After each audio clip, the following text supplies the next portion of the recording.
Now, when most people think of shoulder internal rotation, they think of the side lying sleeper stretch, where you're laying on your side, you're laying on your shoulder, you internally rotate, you use the other hand, and then you're hanging out there and you're stretching out your shoulder and your shoulder capsule.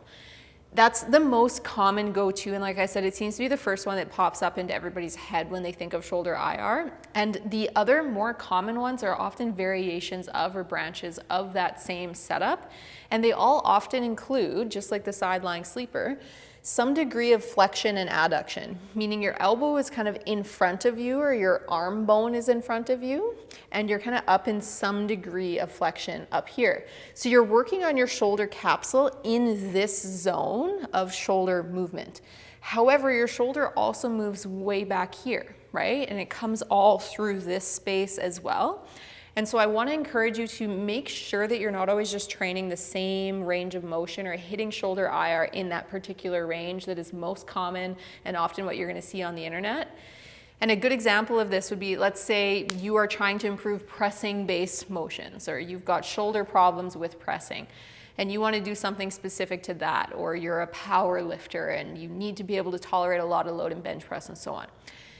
If that's the case, you have to consider that your arm or your shoulder is going to be back in shoulder extension, and therefore you probably want to have some access to IR back here rather than just up here. This is then much less specific, right? So for those people, we might want to explore setups back in this territory, and that's going to be where I show you guys today or give you a setup for today. I'll make sure to include other videos so that you guys have access to information and tutorials on how to train shoulder IR in this zone, kind of over in and around here as well. Today we're going to be spending our time back in shoulder extension. And like I said, if you love pressing movements or you struggle with pressing movements, this might be a good option for you. Now, with that in mind, we also have to make sure that you can actually tolerate this setup. For some people, they can't, and for some people, they just need modifications. So let's dive into how we do this. You're going to take your arm and you're actually going to have it behind your back. So the other nice one about this is you don't need anything in terms of equipment. You don't need a floor, you don't need a wall, you don't need a table like many of the other setups require. You just need your own body and space. And so you can do this on the fly very easily in daily life.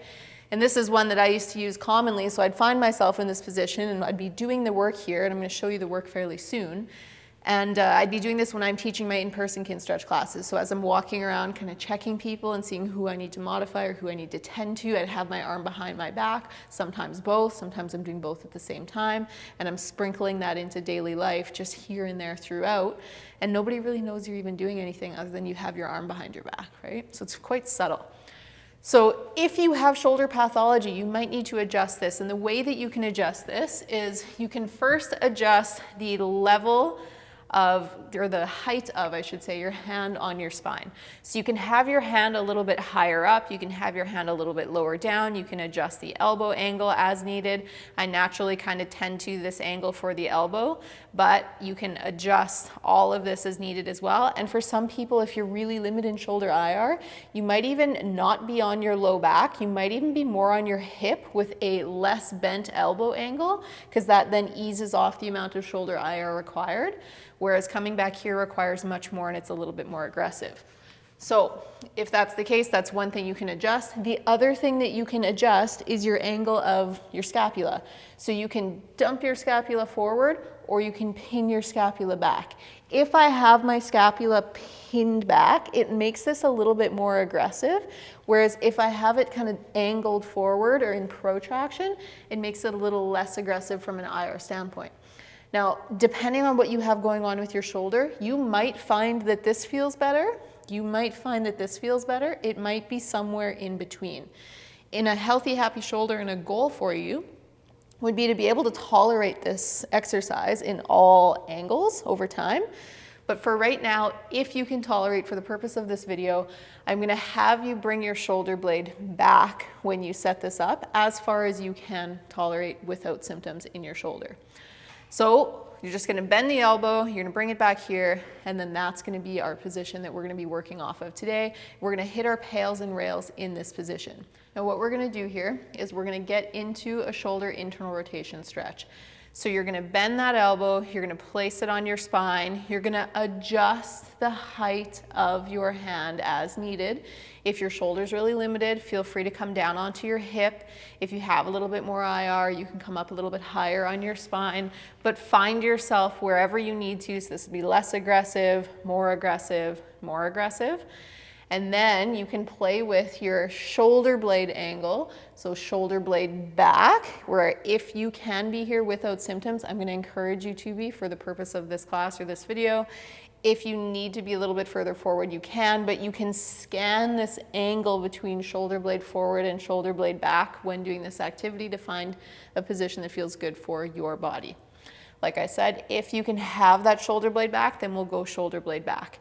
Now, if you're in this position and without your collarbone or shoulder blade moving, and that's important because we're trying to isolate the ball in the socket, as soon as your collarbone moves, that tells you that your socket is moving too, which means we're no longer getting relative ball in socket motion, or we're no longer targeting that joint. We're now borrowing from somewhere else. So I'm going to ask that for a lot of this exercise, you take your other hand, again, place it on your collarbone. Do not let that collarbone move, and make sure that you're not on the meat above the collarbone where it's soft and gushy, or below the collarbone where it's soft and gushy. You want to be right on that bone where when you push on it, nothing sinks in. And when you keep that shoulder blade back, you're going to test for me. You're going to try to just spin your upper arm inwards, producing this motion without your elbow moving around in space, just rotating, and see if when that collarbone stays still and your shoulder blade stays back, if you can lift your hand off of your spine there. Now I can get very little motion, so here's what I'm going to do, and here's how you can progress this if you get some motion there as well, or if you have more range. If you watch my low back here, I'm just going to round my low back, and you're going to see how that pushes my shoulder into more internal rotation without me having to change anything else. So collarbone stays back. I'm just going to round that low back, and now in this position, I cannot lift off. Okay, so that's another variable that you can use to adjust to increase the angle of shoulder IR as you go through this. So find the position where you can no longer lift off and where you feel a stretch in that shoulder, and it should not be painful, and it should feel kind of like it's deep in the shoulder. And when you ask yourself, where do I feel it? It should feel fairly hard to pinpoint. Because we're stretching such deep tissue and it's deep inside there, it'll feel more like a diffuse area versus right under your fingertip when you really get this one right. So for me, I have to have my hand kind of at mid-spine or mid-low spine level, shoulder blade back, and then I'm just gonna round back with my low back slightly, and that's a good position for me. And now we're gonna hang out here and we're just gonna stretch. You're gonna hang out here and you're just gonna stretch, I should say. I'm gonna demonstrate what we're gonna be doing after the stretching portion. So please stay in this position so that you're accumulating that time under tension and you're letting your body start to adapt to that range of motion. What we're gonna be doing is we're gonna go through pails and rails here. I want you to bear in mind that I'm gonna take you up to max effort. That doesn't mean you need to start at max effort. If this position is still very new to you, okay? If you've never trained your shoulder or trained internal rotation in this position, you don't want to start with max effort, but I do want you to have access to a video that takes you through max effort so that when you're ready for it, you have this video climbing you up there. Versus if I stop you at 30% effort today, then you don't have anything where you can keep climbing up with me, and then it kind of caps everybody at 30%. So I'm going to go to 100% so that when you are ready, you can, but you do not need to start there. Start wherever feels best for you. If you get to 30% and you're like, damn, this is uncomfortable, hang out at 30% and you can slowly build over time. So our isometric effort, number one, is going to be pushing into our low back. Okay, now notice how when I did that, I did this. I don't want you to think push this way. Okay, I want you to think push by spinning your upper arm. Okay, so it's like you're trying to do this motion into your spine, but you're not actually going to move it all, and you need to please take your hand, keep it on your collarbone, because so many people start applying force into their spine and then they slowly start doing this and their shoulder blade slowly starts to leave that position. Make sure you're keeping not only an eye on that, but you're keeping your fingers on it so that you make sure that thing stays pinned wherever it is right now the entire time when you go through this exercise. After that, then we're gonna switch to rails. We're gonna throw it in reverse, and I'm gonna ask you to try and lift your hand off of your spine. But same thing, I don't want you to think lift like this. I want you to think of your upper arm as a rotisserie chicken for basically this entire class. And you're gonna try to spin your arm such that your hand lifts off, which would be shoulder internal rotation. So you're trying to externally rotate into your spine on the first one. Then when I say so, you're gonna throw it in reverse and you're gonna try to internally rotate. Now we are gonna dive right into that here now. I'm gonna give my toes a little stretch here while we do this. If you need to, please hit pause, spend a little bit more time in a stretch if you'd like. Okay, so fingers are on the collarbone, we're monitoring that situation. And then what we're gonna do is we're gonna start slowly pushing into our spine as if trying to externally rotate out of that stretch. Just 20% effort to start. Climb your way up to 40. Keep climbing 60. You might need to stop. You might have needed to stop at 40. That's okay. If you can, we're gonna go 80. And then your greatest, safest, pain-free effort. This is uncomfortable. We're gonna hold that for 10, 9, 8, 7, 6, 5. Now really watch your fingers on that collarbone. Don't let that thing move. In 3, 2, 1. You're gonna think spin your upper arm like a rotisserie chicken to try to get your hand off of your spine. And we're gonna hold that for 10, 9, 8, 7, 6, 5, 4, 3, 2, 1. Hand relaxes back onto the spine. I'm gonna come back down here. And then you're gonna go, okay, I'm gonna go a little deeper into that stretch if I can. For me, I'm gonna get there via lumbar flexion. For you, you can get there by bringing that shoulder blade a little further back, or you can bring your hand a little bit higher if your hand is a little lower on your hip. You can play with whichever variable you'd like. All of those are accessible variables to you. We're gonna do one more here. We're not gonna take too long of a break. I know you guys like shorter videos, so if you need a break, please hit pause.